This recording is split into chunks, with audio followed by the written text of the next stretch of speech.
adoration, Seigneur. Mon adoration t'appartient. Oh Saint-Esprit, mon adoration t'appartient. Seigneur, tu es digne, tu es digne, tu es digne, tu es digne. Oh, tu es digne d'être élevé, tu es digne d'être adoré. Sois glorifié, Seigneur, toi qui nous donnes la vie, toi qui nous donnes le mouvement, toi qui nous donnes l'être.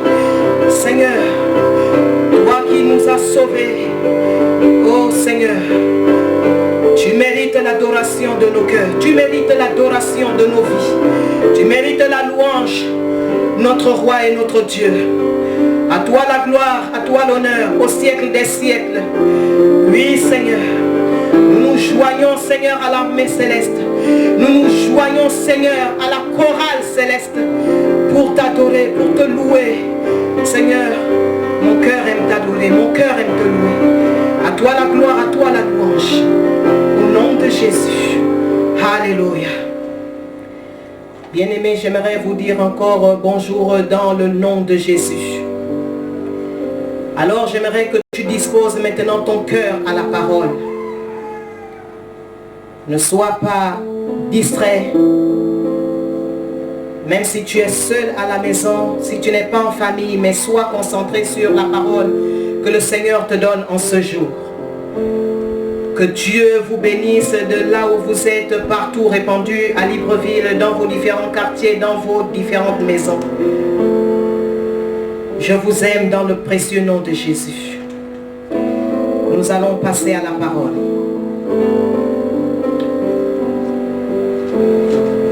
La pensée que le Seigneur a mise dans mon cœur, bien-aimé, est Jésus te dit, suis-moi. Jésus te dit, suis-moi. Cette pensée se trouve dans le livre de Jean, le chapitre 21. Je vais lire.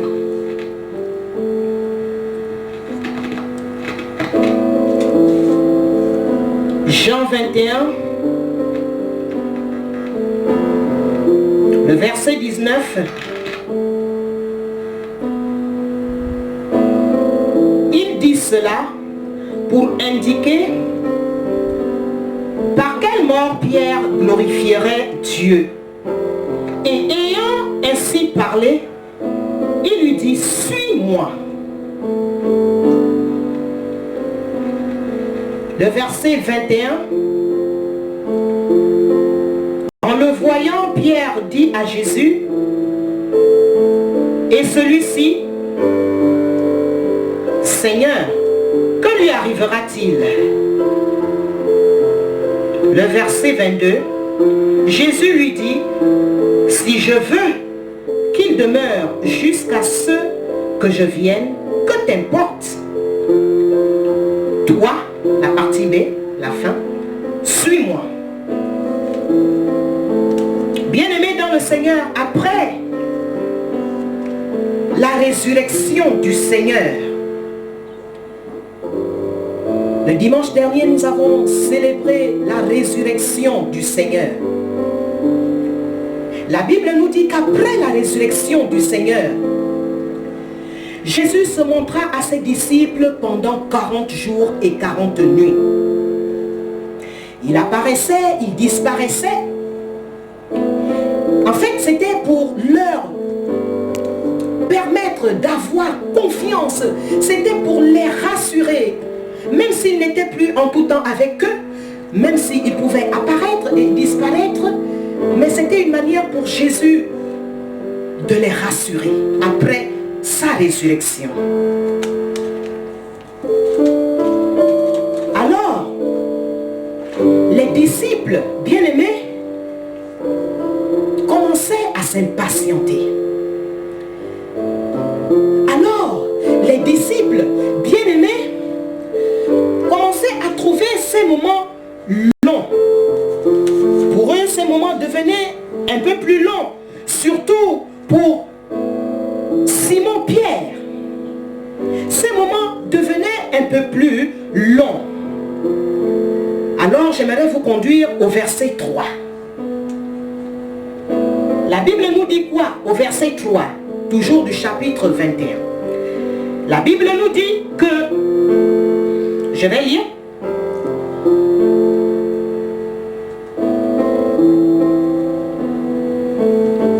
Pierre leur dit, je vais pécher.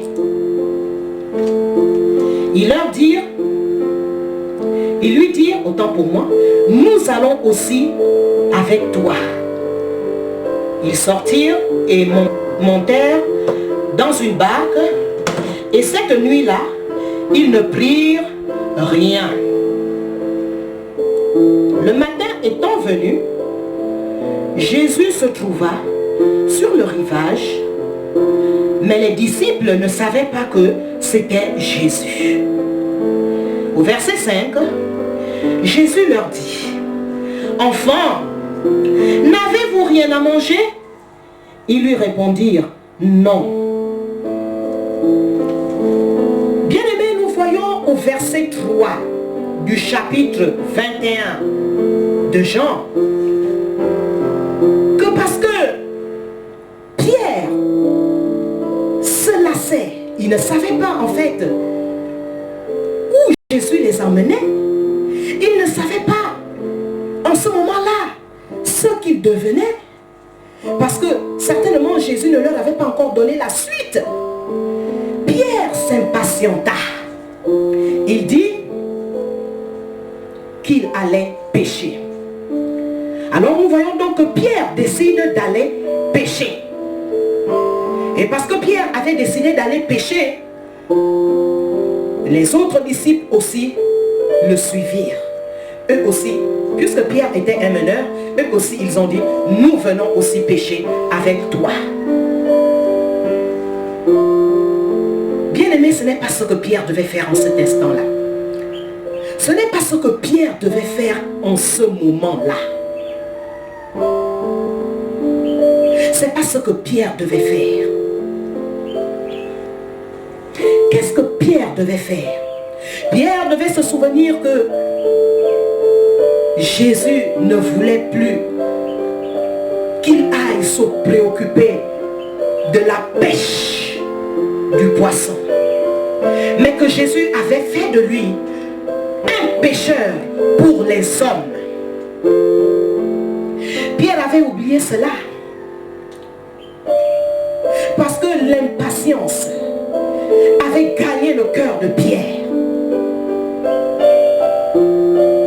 Jésus avait déjà dit à Pierre de laisser cette activité.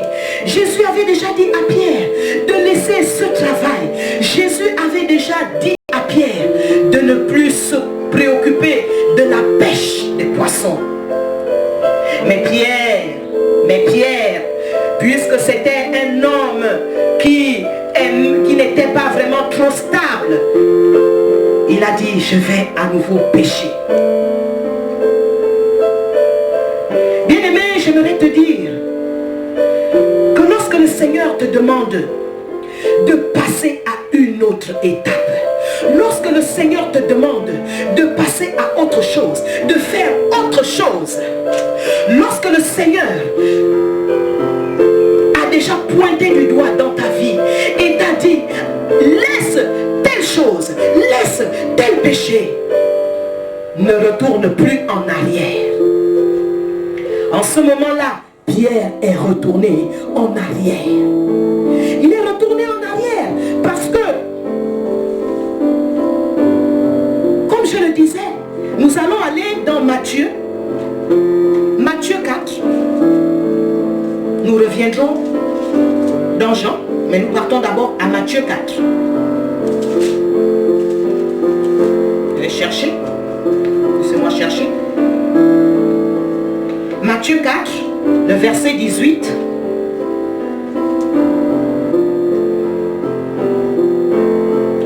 Comme il marchait le long de la mer de Galilée, il vit deux frères, Simon appelé Pierre et André son frère, qui jetaient un filet dans la mer, car ils étaient pêcheurs. Le verset 19, Il leur dit, suivez-moi, et je ferai de vous pêcheurs d'hommes. Aussitôt, ils laissèrent les filets et le suivirent. Alléluia. Pierre avait laissé les filets. Pierre et son frère André avait laissé les filets et ils avaient suivi Jésus parce que Jésus leur avait donné cette parole, parce que Jésus les avait appelés à faire d'eux des pêcheurs d'hommes. Et parce que Pierre s'impatientait après la résurrection du Seigneur, il a décidé d'aller encore pêcher les poissons. Ce n'était pas ce que Pierre devait faire. C'est pas ce que Pierre devait faire en ce moment-là. Pierre devait être concentré sur la prochaine étape avec le Seigneur. Parce qu'il avait quand même passé 3 ans de formation avec le Seigneur Jésus. Il avait passé 3 ans de formation avec le Seigneur. Alors, il devait être au pied du Seigneur pour attendre la prochaine étape. Bien-aimé, je ne sais pas à quoi tu es retourné pendant ces temps. Ces temps qui sont un peu pour nous des temps particuliers. Ces temps où les pasteurs ne sont pas à côté de toi. Ces temps où peut-être ton frère en Christ n'est pas à côté de toi, mais j'aimerais te dire que Jésus est là. Jésus est là et il voit ce que tu fais. Jésus est là et il voit vers quoi tu es retourné. Mais j'aimerais te dire ce matin, si tu es retourné, reviens. Si tu es retourné vers les anciennes choses dont Jésus t'a délivré, reviens. Reviens. Bien-aimé, parce que lorsque tu retournes, c'est une manière de rétrograder. Dieu n'a pas fait, il ne t'a pas appelé à rétrograder, il t'a appelé à avancer. Dieu ne voulait pas que Pierre et les autres disciples rétrogradent, il voulait qu'ils avancent. Il voulait qu'ils avancent. Dieu veut que tu avances avec lui. Jésus veut que tu avances avec lui. Il ne veut pas que tu rétrogrades. Peut-être que tu es comme Pierre. À un moment donné, Jésus a eu compassion d'eux. Et qu'est-ce que Jésus a fait? Jésus, la Bible nous dit qu'ils ont péché toute la nuit, mais ils n'ont rien eu. Ils ont péché toute la nuit, mais ils n'ont eu aucun poisson. Et même s'ils avaient eu, quand le Seigneur te demande de laisser une habitude, quand le Seigneur te demande, quand le Seigneur t'adresse même une parole, il t'a peut-être appelé à faire quelque chose. Tu as commencé à le faire et tu retournes dans ce qu'il ne veut plus que tu fasses. Et peut-être que tu vois même les fruits, mais Dieu n'est pas là. Parce que le problème aussi, c'est que lorsque nous voyons que malgré que nous faisons ce que le Seigneur ne veut plus que nous fassions et que nous sommes bénis, nous continuons de le faire. Mais nous savons que le Seigneur est patient. Mais nous ne devons pas abuser de sa patience. N'abuse pas de la patience de ton Dieu. N'abuse pas de la patience de ton Dieu. Il te dit qu'il ne t'appelle plus à cela. Je ne sais pas. Peut-être que tu es retourné dans les plaintes. Peut-être que tu es retourné dans la paresse spirituelle. Peut-être que tu es retourné dans le péché que tu avais déjà abandonné, pour lequel le Seigneur t'avait déjà délivré. Reviens, bien-aimé. Reviens. La Bible nous dit que si tu entends sa voix, n'endurcis pas ton cœur. Ne t'obstine pas. Il y a beaucoup d'enfants de Dieu, lorsque le Seigneur fait retentir sa voix dans leur cœur, ils endurcissent le cœur. Nous ne sommes plus au temps de l'endurcissement des cœurs, mais nous sommes dans les temps où lorsque le Seigneur nous parle, nous devons obéir. Nous devons obéir. Le verset 15, nous revenons à Jean 21. Le verset 15, la Bible nous dit, je vais lire, après qu'ils eurent mangé, Jésus dit à Simon-Pierre, Simon, fils de Jonas, m'aimes-tu plus que ne m'aiment ceux-ci? Ils lui répondit, oui Seigneur, tu sais que je t'aime. Jésus lui dit, paie mes agneaux. La suite nous dit, à 2 reprises, à 3 reprises, Jésus lui demande, Simon, fils de Jonas, m'aimes-tu? M'aimes-tu? Même si Pierre fut attristé de ce que le Seigneur lui posa cette question 3 fois. Mais c'est parce que le Seigneur avait discerné, avait vu que Pierre n'était pas stable dans son amour pour le Seigneur. Parce que si il était stable, il ne serait pas retourné en arrière, c'est-à-dire aller repêcher les poissons alors que le Seigneur l'avait déjà fait pêcheur d'hommes. Bien-aimé, si tu aimes le Seigneur s'adresse aussi à toi. Tu ne retourneras plus. Tu vas prendre une ferme décision d'abandonner une fois pour toutes. Suite à cette interpellation que le Seigneur te fait en ce jour, tu vas prendre cette décision de l'aimer réellement. Tu vas prendre cette décision, la bonne décision. Pas la mauvaise décision de retourner dans les choses dont le Seigneur t'a délivré. Le Seigneur voulait tout simplement dire à Pierre que si tu m'aimais, tu ne serais plus retourné dans ce à quoi je t'ai dit de ne plus faire. Alors le Seigneur va lui dire, suis-moi, au verset 22b. Le Seigneur va dire à Simon-Pierre, suis-moi. Suis-moi maintenant fidèlement. Suis-moi maintenant réellement. Ne suis pas les pulsions de ton cœur. Ne suis pas les raisonnements de ton cœur. Ne suis pas tout ce qui peut venir en toi. Toutes les pensées qui peuvent venir en toi là. Ne suis pas cela. Fais ce que je veux, en d'autres termes. Simon-Pierre devait marcher au rythme du Seigneur. Simon-Pierre devait faire la volonté du Seigneur. Voilà pourquoi le Seigneur va lui dire une énième fois, suis-moi. Le Seigneur te dit encore en ce jour, suis-moi. Bien-aimé, suivre le Seigneur, ce n'est pas quelque chose de facile. C'est vrai. Ce n'est pas quelque chose de facile. Mais Jésus est là. Jésus est là. Et il ne nous a pas laissés orphelins.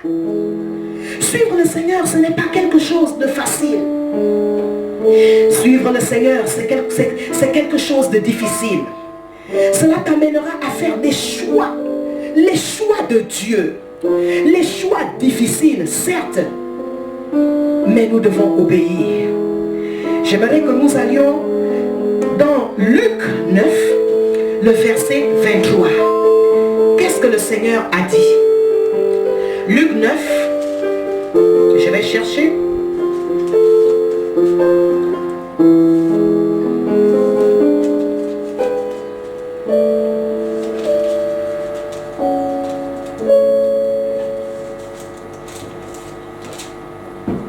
Luc 9, le verset 23.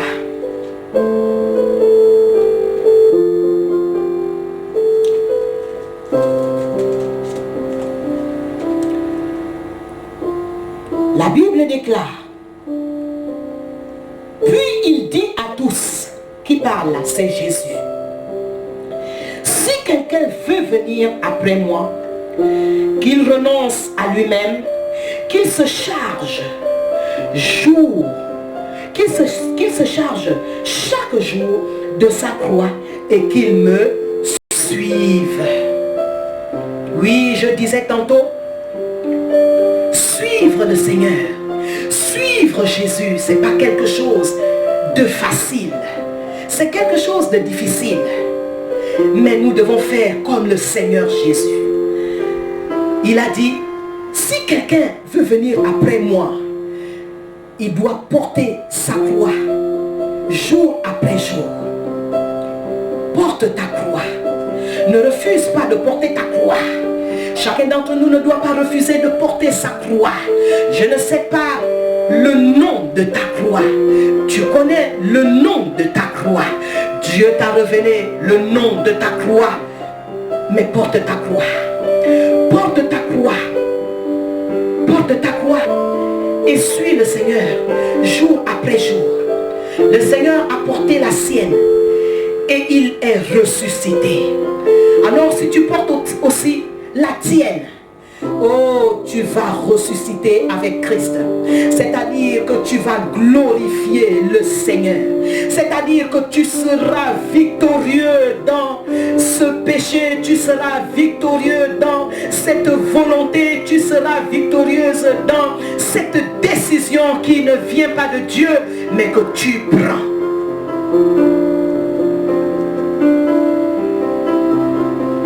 Nous allons aussi aller dans Jean 6. Jean 6. Jésus a dit, suis-moi. J'espère que nous sommes ensemble. J'espère que tu saisis la pensée de Dieu. Jean 6. Nous fouillons ensemble et j'espère que tu as ta Bible avec toi. Je vais d'abord lire le verset 60. La Bible nous dit, plusieurs de ses disciples, après l'avoir entendu dire, cette parole est dure, qui peut l'écouter? Cette parole est dure, qui peut l'écouter?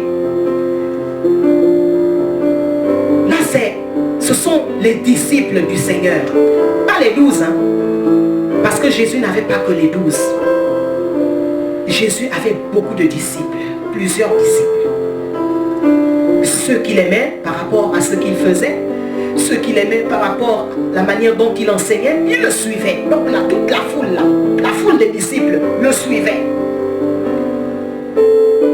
Mais la Bible nous dit, plusieurs de ses disciples, après avoir entendu dire cette parole est dure, qui peut l'écouter?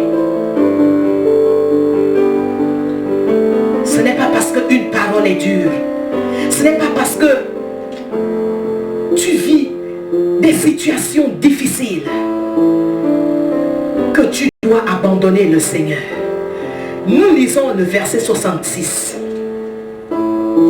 Dès ce moment, plusieurs de ses disciples se retirèrent et ils n'allèrent plus avec lui. Donc tous ces disciples-là qui suivaient Jésus par rapport à ce que Jésus faisait, lorsque Jésus a donné une parole dure, lorsque Jésus a prononcé une parole dure, ils ont arrêté de le suivre. Ne fais pas partie de ceux-là à cause. Lorsque le Seigneur te reprend, ou lorsque les serviteurs, les hommes de Dieu, les servantes de Dieu, les femmes de Dieu te reprennent, tu abandonnes, toi-même tu analyses que cette parole est trop dure, oh cette femme est trop dure, oh cet homme de Dieu est trop dur. Bien-aimé, si tu abandonnes, je ne sais pas quoi te dire, mais tu ne vivras pas ce que Dieu a prévu pour toi.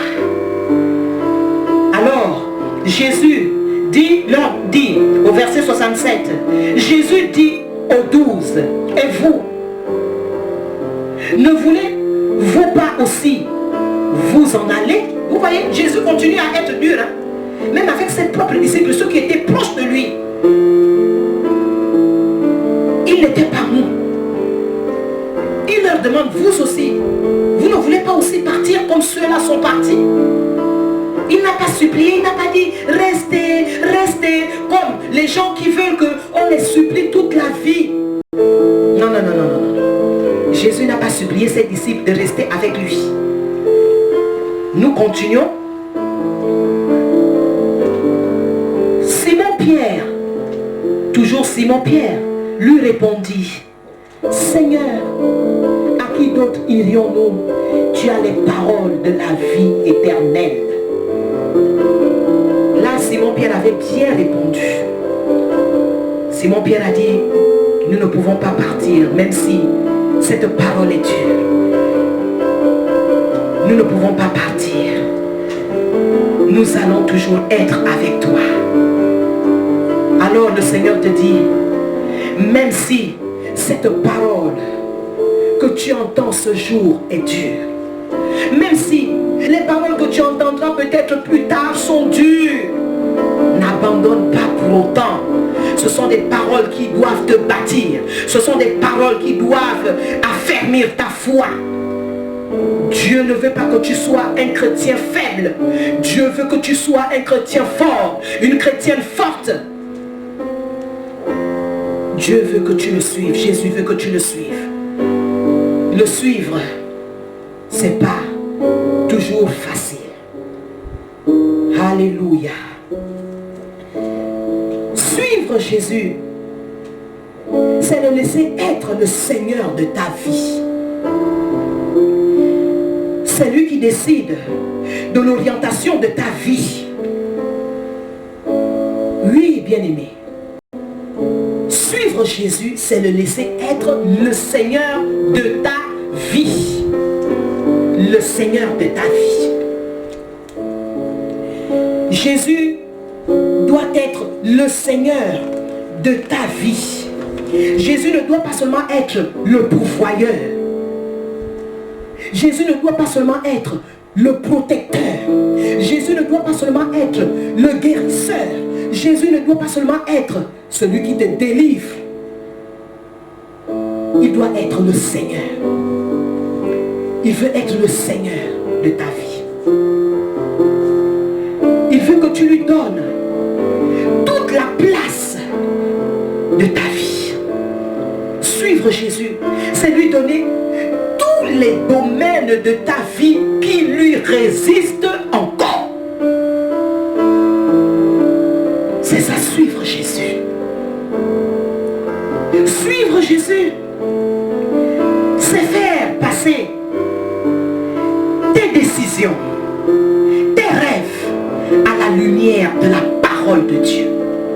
C'est la parole de Dieu qui doit éprouver tes rêves. C'est la parole de Dieu qui doit éprouver tes décisions.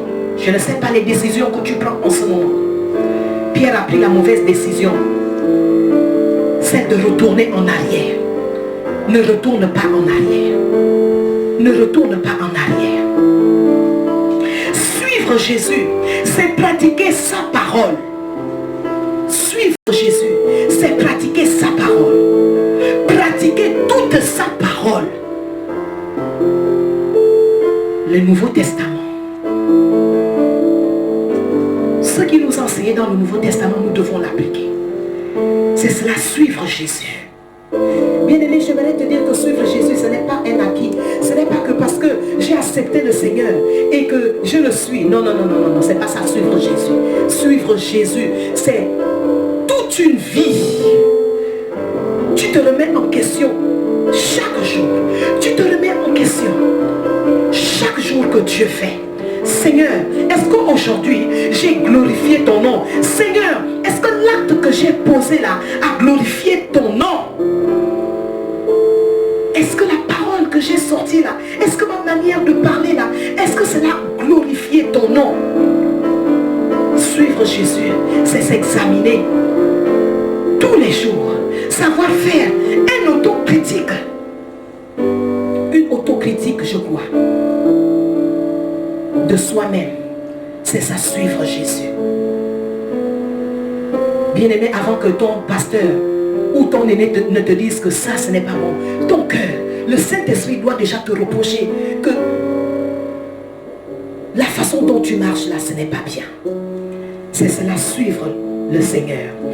Suivre Jésus, c'est compter sur le Saint-Esprit pour être transformé à son image, à l'image de Christ. Suivre Jésus, c'est être semblable à Jésus. C'est aspirer à être semblable au Seigneur. C'est cela, suivre Jésus. Oui, nous avons crié joyeuse Pâques, joyeuse Pâques. Mais la Pâques là, pour que nous crions joyeuse Pâques, Jésus a payé le prix.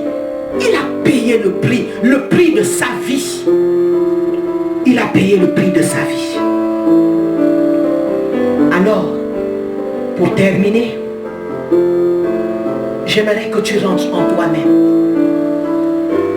J'aimerais que tu rentres en toi-même. Jésus, est-ce que je te suis réellement? Jésus, quelles sont les décisions que je prends? Est-ce que les décisions que je prends glorifient ton nom? Jésus, est-ce que j'applique réellement ta parole pendant que personne ne me voit? Jésus, est-ce que, bien-aimé, la liste est longue. Je te laisse avec le Seigneur. Je te laisse avec le Saint-Esprit. Nous allons fermer les yeux et nous allons prier. Alléluia, alléluia, alléluia, alléluia, alléluia.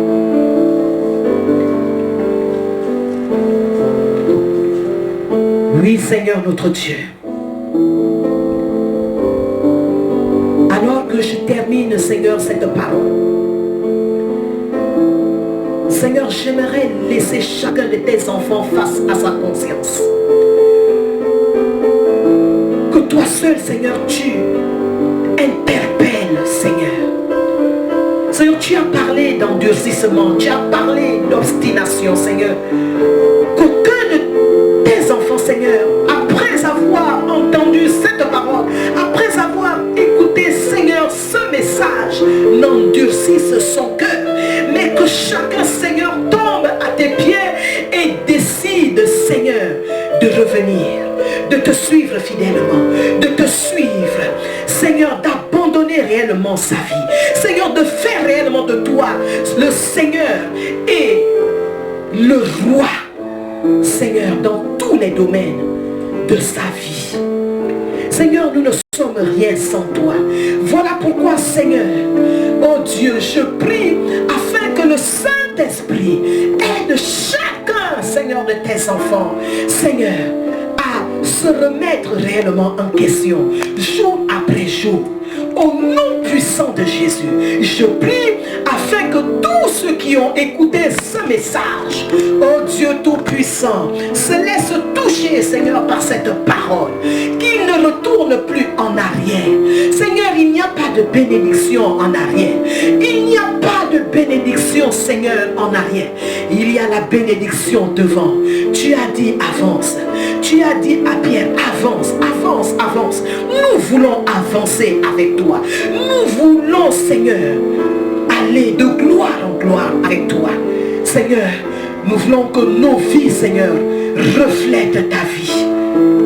Sonde-nous, sonde chacun de tes enfants, partout où ils se trouvent, même dans ces temps, Seigneur, de confinement. Seigneur, tu es avec nous. Parle au cœur de chacun de tes enfants. Oui, Seigneur, tu es celui qui convainc de péché, de justice et de jugement. Convainc au nom puissant de Jésus. Sois élevé, sois glorifié. Merci, Seigneur, pour ta parole. La parole que tu nous as encore donnée ce jour. Nous voulons te suivre chaque jour et porter notre croix au nom puissant de Jésus. Amen. Alléluia.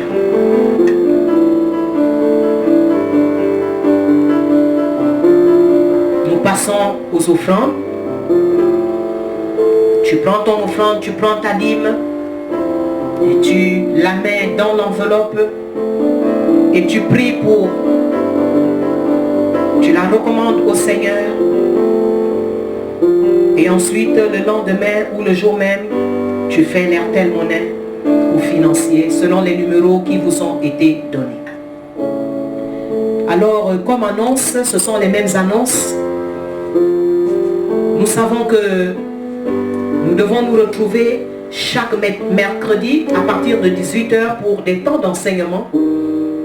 Donc, il ne faudrait pas que vous l'oubliez. Rappelons-nous que chaque mercredi à partir de 18 h, nous avons des temps d'enseignement pour toujours bâtir notre vie spirituelle. Et chaque vendredi à partir de 18 h 30, nous avons nos temps de prière partout où nous sommes, chacun dans sa maison. Vous avez des sujets de prière, des pensées de prière qui vous sont envoyés. Soyez au rendez-vous, soyons ensemble à cette heure-là. Nous prions de 18 h 30 jusqu'à 19 h 30. Nous prions, parce que le Seigneur nous demande de prier sans cesse, de veiller et de prier. Et chaque dimanche, nous sommes ensemble à partir de 10 h pile. Nous faisons notre culte et à partir de 10 h 30 ou 10 h 45, nous écoutons la parole de Dieu. Que Dieu vous bénisse. Je vous aime. Au nom de Jésus. Amen.